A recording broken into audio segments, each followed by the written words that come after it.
آج کل جو ہے نا وہ کرنسی جو ہے نا وہ ہے نوٹوں میں، اس کی قیمت کم ہوتی ہے. ماشاءاللہ آپ پڑھے لکھے لوگ ہیں، آپ کو پتہ ہے، اکنامکس کے بارے میں جانتے ہیں. افراط زر سے پیسے کی قیمت گر جاتی ہے. اچھا اس کے علاوہ ایک اور مثال ہے جی، وہ سعودی عرب نے اور اب عرب امارات نے ہمیں جو قرضہ دیا ہے، انہوں نے کہا ہے جی کہ ہم بے سود بلا سود، واقعی ہے بھی بلا سود، وہ بلا سود قرضہ دیا ہے ہمیں، ہماری حکومت کو. تو انہوں نے کہا سود نہیں ہم نے لینا، لیکن ہم نے لینے ڈالر ہی ہیں. جی یہ ڈالر ہیں اور لینے بھی ڈالر ہی ہے. ٹھیک ہے. اپنے ریال بھی نہیں لینے اور اپنے درہم بھی نہیں لینے. ٹھیک ہے. تو اس صورت میں ان کی بات بھی صحیح لگتی ہے، ان کی بات بھی، کیونکہ ڈالر کی قیمت کم نہیں ہوتی، وہ تو بڑھتی ہے تو زیادہ ہوتی ہے. اسی طرح ایک اور جی، ہمارے دوست نے پیسے جمع کرائے ہوئے ہیں، محمد قربان صاحب، قومی قطع بچت میں کلامی جمع کی کرائے ہوئے ہیں. معذرت. قربان صاحب جو والوں سے کویسچن بات ہے کی، وہ بھائی پوچھ یہ جو لیجئے ہم کیونکہ پیسے وقت جمع کم ہے یہاں کرتے پہ. ہیں آپ کے پاس، اس سے گورنمنٹ کو فائدہ ہے یا ہمیں فائدہ ہے؟ تو انہوں نے ان کے ٹی وی کا والیوم بھی آن ہے سر. ایک تو ٹی وی کا والیوم بھی آف کر دیں، دوسرا آپ کویسچن جو پوچھنا ہے وہ پوچھ لیجئے. تو ہاں جی، کوشچن یہی ہے کہ آج کل میں اس کو مثال سے بتا رہا ہوں نا، میرے بیٹے نے گاڑی لی ہے نا، میرے بیٹے نے گاڑی لی ہے قسطیں دینے کے باوجود نا،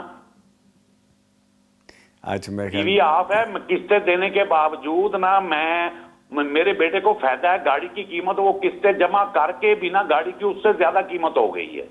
ٹھیک ہے. اب کویسچن کیا تھا آپ کا، مجھے وہ بتا دیجیے. یہی ہے، میں کہتا ہوں کہ یہ سود ہم 20% بھی اگر وہ سال کے بعد ہمیں دیں تو میں تو کہتا ہوں یہ سود کے زمرے میں نہیں آتا، اس کے تو پیسے پھر بھی کم ہو جاتے ہیں. ٹھیک ہے ٹھیک ہے. لے جی ابھی جواب لیتے ہیں. آپ کی کال کرنے کا بہت شکریہ، تھینک یو ویری مچ.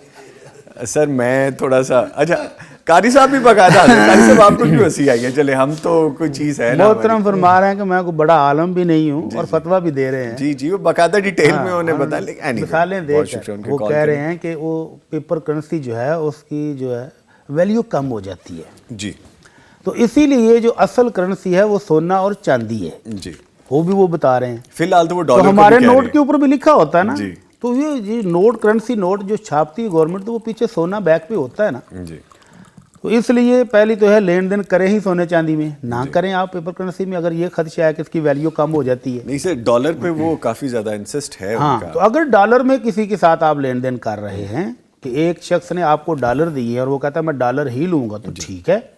ایک بندے نے پاکستانی روپیہ دیا ہے تو پاکستانی روپیہ ہی دے گا اور لے گا اگرچہ اس کی ویلیو کم بھی ہو. ٹھیک ہے ٹھیک ہے. اور اگر سونا دیا ہے تو سونا لے لے، ڈالر دیے ہیں تو ڈالر لے لے، یا کسی اور کرنسی میں اگر کیا ہے اس نے سودا اور وہ کہتا ہے میں یہی کرنسی وصول کروں گا تو ٹھیک ہے، اس کا حق ہے وہ لے لے. باقی یہ محترم کا یہ کہنا کہ بینک میں جو پیسے رکھے ہیں تو ان کی ویلیو کم ہو جاتی ہے لہذا 20% جو بینک دے رہا ہے تو وہ حلال ہے، تو یہ قطعاً درست نہیں ہے. ٹھیک ہے. پیسے کے اوپر جو پرافٹ آپ لیں گے وہ سود ہے اور سود حرام ہے، خواہ وہ 0% 1% ہو یا 20% ہو. بینک دے یا آپ کو لوکل بندہ دے وہ حرام ہی ہے، وہ جائز نہیں ہو سکتا. میرے اور آپ کے کہنے سے وہ جائز نہیں ہو سکتا. نہیں ہو سکتا. ٹھیک ہے. اور یہ والا جو کویسچن تھا ہمارا یہ بھی تقریباً کمپلیٹ ہو گیا کہ جو مسنون اسلامی طریقہ تھا افطار کا وہ آپ نے بیان کر دیا تھا. ٹھیک ہے. لے جی سر ہم نے آج تقریباً سارے سوال کر لیے ہیں جو ہمیں آئے تھے. باقی انشاءاللہ جو نئے ہمارے پاس کویسچنز آ رہے ہیں وہ اگلے پروگرام میں ہو جائیں گے. اس کے ساتھ ہی اپنے دونوں معزز مہمانوں کا شکریہ ادا کروں گا. قاری احمد یار حقانی صاحب، سر آپ کے آنے کا بہت شکریہ.